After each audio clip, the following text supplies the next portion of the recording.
Basu, you were telling me you went to meet Salil ji at Calcutta and the hospital. How do you remember? Yeah, last 18th or 19th, I went to Calcutta and went to Woodland Hospital and went to his room. And he was wide awake, but he was unconscious. I felt his pulse, it was irregular. And he was looking at me without, I think, recognizing me, because he didn't react. He was just looking at me. I tried to talk to him and said, I gave up. He was there for more than half an hour. I talked to the doctors, his relatives. And I felt very bad.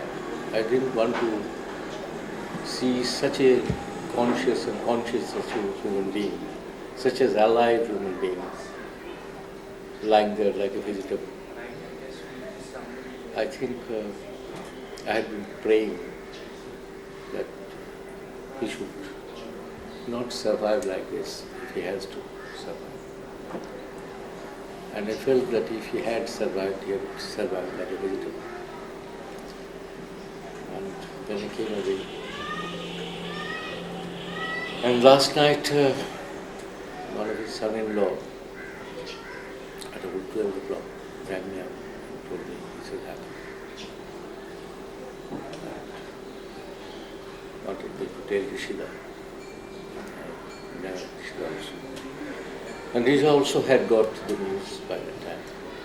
So they were feeling very bad, very bad.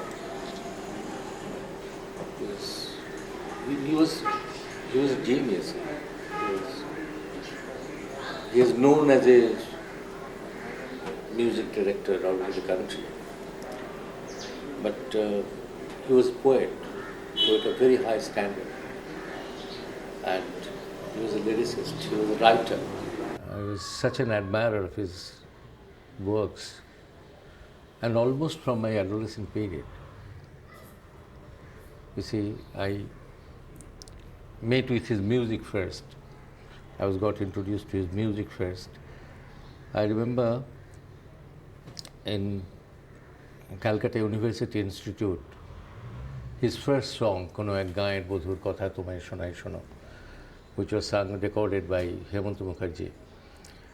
And Hemanto came, and at the institute, he sang the song, and there was no response. It was absolutely pin drop silence. Hemanto waited for a few seconds, and then he got up and was leaving the stage. As he went towards the wing, then the people started clapping. And he had to sing this song again.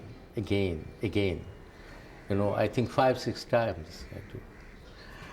And that was the first time I listened to Salil Chowdhury's songs. And then I met him, and I had known him for more than 40 years. And he has seen ups and downs of his life, very much.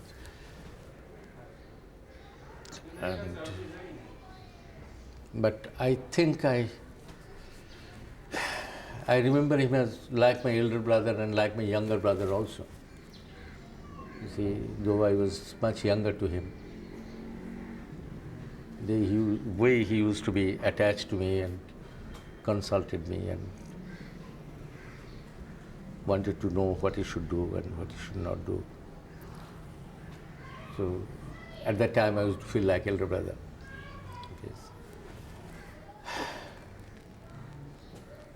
He had been extremely, even without attachment also, he had been little attached to me, I think, in that way.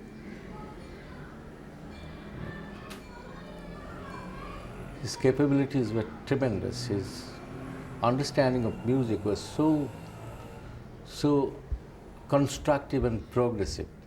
You know, the way he mixed the folk songs with westernized music and modern trends, and the way he interpreted music, was absolutely different from anybody else.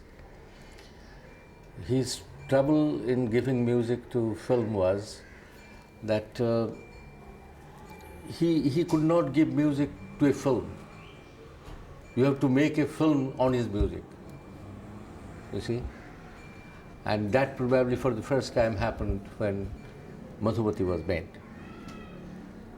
And in Madhubati all the songs were hit.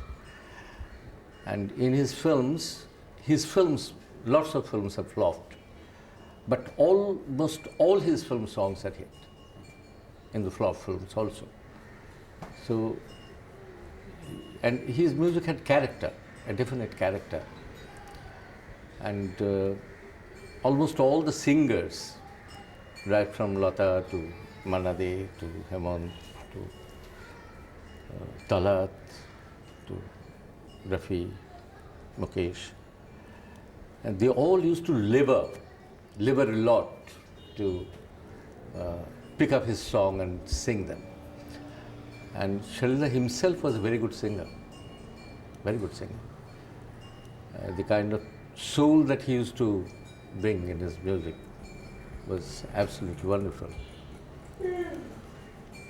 But anyway, nobody lives forever. So he's also left us. And I don't think his vacuum will ever be filled up by anybody. And actually nobody's place is filled up by anybody.